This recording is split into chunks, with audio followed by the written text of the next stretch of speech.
ఒకటి రెండు మూడు నాలుగుకు అర్థమేమిటో చెప్పనా? చెప్పుకో త్వరగా చెప్పుకో. ఒకటంటే ఒకటిగా అడుగేద్దాం,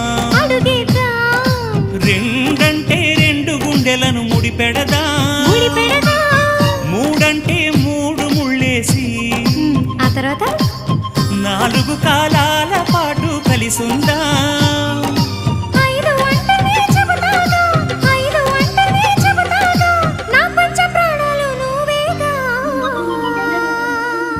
అమ్మావు ఇల్లు ఈగ చదివానాడు, ప్రేమ వలపు మనసు మమత చదివాయినాడు. ఇంకా ఏదో చదవాలంటూ పెదవి కోరుతోంది. భలేగా కొత్త చదువు చదువు, ఇలా నా ముద్దు కవిత చదువు, చెలి మురిపాల కథలు చదువు.